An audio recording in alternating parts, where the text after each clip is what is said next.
So in this lesson we're going to look at the energy in a dielectric system. So we previously looked at the energy or the work that must be done in order to assemble a collection of point charges. And we found that that was equal to epsilon naught divided by 2 by the volume integral of the electric field to be squared. Now similarly for a dielectric system we can obtain such an expression, and for a dielectric system it will be given by W is equal to 1 over 2 by the volume integral of the dot product of the electric displacement with the electric field. Okay, so the energy of the dielectric system should be equal to the work done in assembling that dielectric system. So essentially what we're doing is we're building the free charge up from 0 to the final configuration. So let's do an example using this. And what we want to do is look at a spherical conductor which is surrounded by a linear dielectric material of a certain susceptibility. So first of all what I'll do is I will draw the configuration. So here is my spherical conductor. It's got a charge Q and it's got a radius given by A. Around it we have our linear dielectric material, and this goes out to a radius B. Okay, so what we need to do here in order to determine the energy of this configuration is to work out what our electric displacement is and also what our electric field is. And we did this for a previous example. So the equations that we would use would be the integral of our electric displacement dot dA, and that would be equal to the total free charge. And for electric field, what we would do is we would use Gauss's law.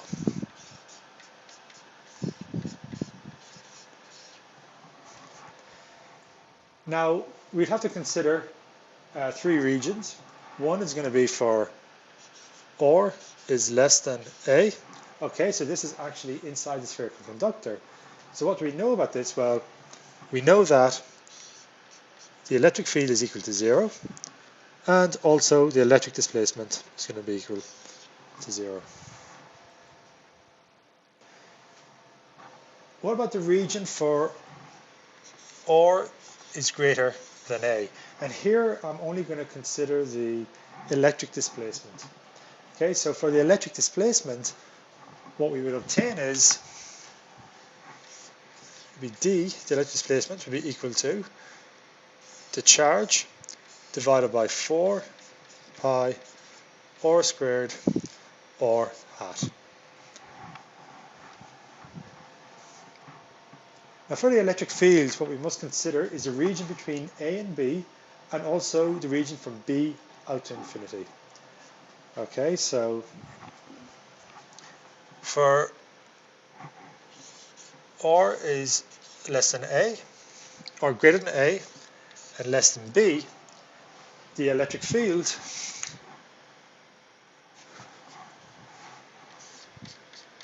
will be equal to Q divided by 4 pi times the permittivity of the material, which is given by epsilon, R squared R hat.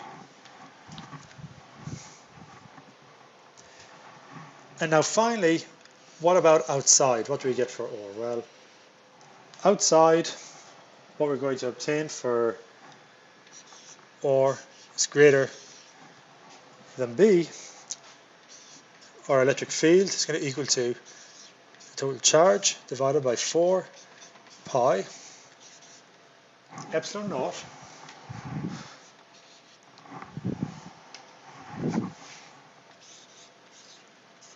R squared R hat. Okay, so now we essentially have everything we need in which to do the problem. Okay, so what we've done is we've determined that the electric field and the electric displacement is equal to 0 inside the conductor, so that's for R less than A. For R greater than A, the electric displacement is equal to Q divided by 4 pi R squared R hat. in the region of the dielectric material, so between A and B, the electric field depends on the permittivity of the material, so it's equal to Q divided by 4 pi epsilon r squared r hat. The final expression we obtained was outside of this configuration, so for r greater than B, and we found that the electric field was equal to Q divided by 4 pi epsilon naught r squared r hat. Okay, so the electric displacement depends only on the free charge and is therefore continuous across the dielectric boundary, okay, with the vacuum. So what I'm going to do now is going to write our expression. So we have the work done will be equal to 1 over 2 by the integral, which can be over all space, d dot e dot d tau. Okay, so our integrals are going to be 1 divided by 2. We're first going to do the integral between A and B. So we've got the integral from A to B, and we do the dot product of d dot E. We have Q squared divided by 4 pi r squared to be squared by epsilon. It's going to be dr.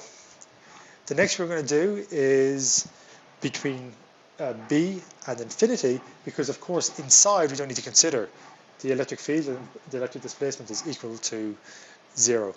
So for outside we'll have plus 1 over 2 by the integral from B out to infinity for Q squared divided by 4 pi r squared, this time it's epsilon naught d r.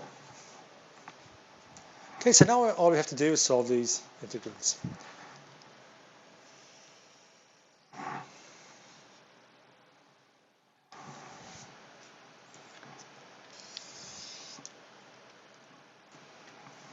Okay, so what do we get? Well, what I'm going to do is I'm going to substitute for epsilon, and I'm going to put in the susceptibility. Okay, so that'll be 1 plus chi e. So we have our work done be equal to Q squared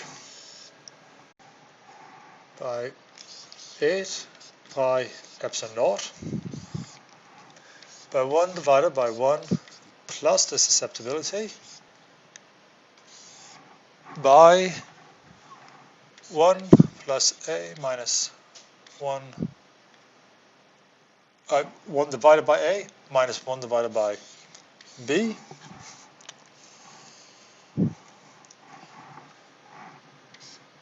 plus 1 divided by B.